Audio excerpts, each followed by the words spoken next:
Bien, alors je vais vous présenter les principaux résultats de l'enquête qu'on a faite pour la ville de Bruxelles qui s'appelait Les Invisibilisés et la crise du Covid. Je vais revenir sur Invisibilisés dans un instant. Moi, ce que je vous propose, c'est... on va faire un exposé sur les principaux résultats. Venez. Sur les principaux résultats de cette recherche. Je pense que ce qui est intéressant après, c'est quand même de prendre du temps pour faire des comparaisons, de voir aussi, de croiser ça avec vos expériences en compte, ou d'autres éléments qu'on pourrait mettre en évidence.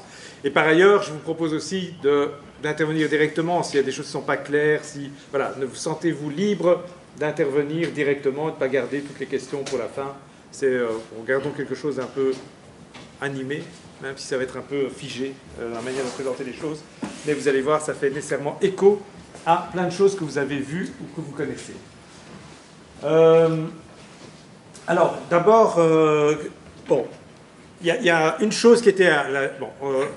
ça s'appelle les invisibilisés. Pourquoi est-ce qu'on les appelle les invisibilisés? En fait, historiquement, pour deux raisons.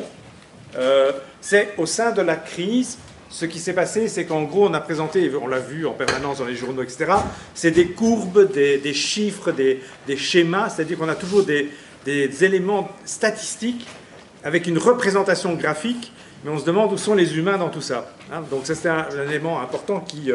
Et par ailleurs, ça va parler toujours, ça, franchement, le kayak de Wilmès, la famille, 4 personnes, papa, maman et les 2 enfants, dans une maison, 4 façades, avec un jardin, un chien et un toboggan, c'est un peu la représentation quand même de la famille en Belgique, avait une moyenne, et c'était ça la moyenne, d'accord? Et par ailleurs, la moyenne, c'est au moins avoir un titre scolaire de l'enseignement supérieur, secondaire supérieur, c'est-à-dire que là aussi, on présuppose complètement la capacité de compréhension des personnes, etc. Donc, on était sur une représentation majoritaire de la population, et on ne voyait pas les marges, et on ne voyait pas aussi ceux qu'on ne voyait pas parce qu'ils sont invisibilisés.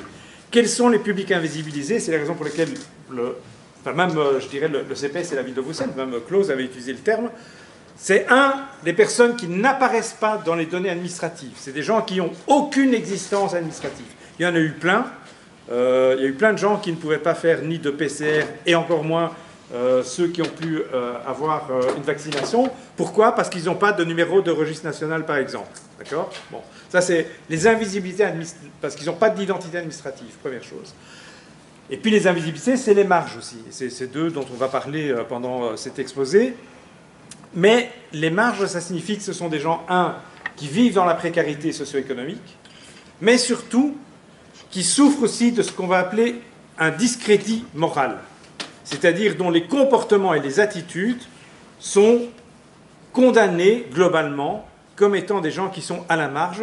Et quand on dit qu'ils sont à la marge, ils ne le sont pas uniquement parce que socio-économiquement, ils sont dans une position de difficulté, de précarité, etc., mais parce que leur comportement n'est pas conforme aux valeurs dominantes.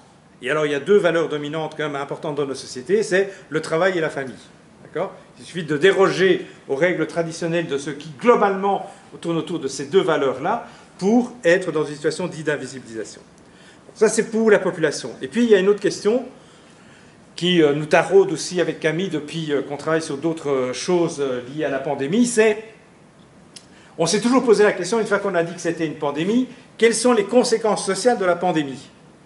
Et ce qu'on a essayé, nous, de construire, c'est aussi quelles sont les conséquences sanitaires de la question sociale qui préexiste au Covid. C'est-à-dire qu'il n'y a rien au départ, et puis il y a la crise sanitaire, alors qu'en fait, il y a des problèmes sociaux en amont. Raison pour laquelle on a toujours repris un autre concept qui est proposé par, historiquement, des anthropologues de la santé, qui s'appelle la syndémie. Alors, ce n'est pas juste pour faire de la fioriture scientifique et pour faire original. Hein. C'est vraiment pour expliquer que le Covid, c'est à la fois une pandémie, c'est-à-dire une crise sanitaire, mais elle est aussi générée par la crise sociale qui préexiste au Covid. Et donc, il va se poser un certain nombre de questions, dont vous allez voir, va traverser, c'est quand le leitmotiv de la gestion publique du Covid, c'est « restez chez vous », il y a plein de gens qui ne savent pas rester chez eux parce qu'ils n'ont pas de chez eux, et d'autre part, il y en a qui sont chez eux avec des conditions de logement tellement compliquées qu'en réalité, rester chez soi, ça devient la cause même de la diffusion de la pandémie. D'accord? Donc, il faut voir que la pandémie, c'est quoi? C'est quelque chose qui relève davantage d'un entrelacement entre des maladies, des conditions sociales, des conditions d'environnement, etc. Et que tout ça est mélangé. D'accord? Et qu'on ne trouve pas simplement une maladie et des conséquences. Ça, c'est un peu le cadre général dans lequel on était. Camille va vous exposer un peu comment on a travaillé et puis on va vous donner des résultats. Voilà, donc André a expliqué de quel questionnement on est parti. Pour construire la recherche, on a décidé de cadenasser notre méthodologie en définissant d'abord les 6 groupes sociaux précarisés sur lesquels on allait s'attarder. Donc, cette définition-là, elle émane à la fois de la ville de Bruxelles et de nous, du centre Le Germe. Et donc, les 6 groupes sociaux précarisés sur lesquels on s'attarde, c'est les personnes sans abri, les personnes disposant d'un statut précaire de séjour, les jeunes en situation de marginalisation, les familles monoparentales, les usagers de drogue et les travailleurs et travailleuses du sexe. Alors, en fait, ces 6 groupes sociaux, on pose 2 questionnements, c'est ce qu'Andrea disait.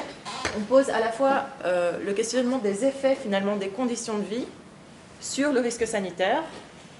Donc, finalement, ces personnes ont des conditions de vie qui potentiellement les exposent plus à la contamination, qui potentiellement vont aggraver les formes sévères de la maladie, mais aussi quels sont les impacts finalement de la crise sanitaire sur leurs conditions de vie. C'est-à-dire qu'il y a la crise sanitaire, il y a les mesures politiques pour la solutionner, pour la gérer, mais ces mesures politiques en elles-mêmes vont impacter les conditions de vie des personnes. Donc on essaye vraiment de jongler avec ces 2 grands questionnements qui en fait s'alimentent. Alors on a délimité la recherche sur le territoire de la région de Bruxelles-Capitale et plus précisément sur la ville de Bruxelles. Donc il y a quelques focus sur la ville de Bruxelles, mais vous verrez, ça touche quand même globalement toutes les communes. On s'est attardé sur la première année de pandémie particulièrement, et notamment sur le premier confinement qui en fait exacerbe vraiment tous nos constats. Et les données qu'on a recueillies, elles concernent finalement, on va dire, mars 2020 jusqu'à juin 2021. Et vous verrez, on ne s'est pas spécialement arrêté selon les différentes périodes. C'est un peu un entremêlement de constats. Mais globalement, vous voyez que ça va de mars 2020 à juin 2021. Alors, comment on a travaillé? On a travaillé non pas avec des données quantitatives, mais avec des données qualitatives.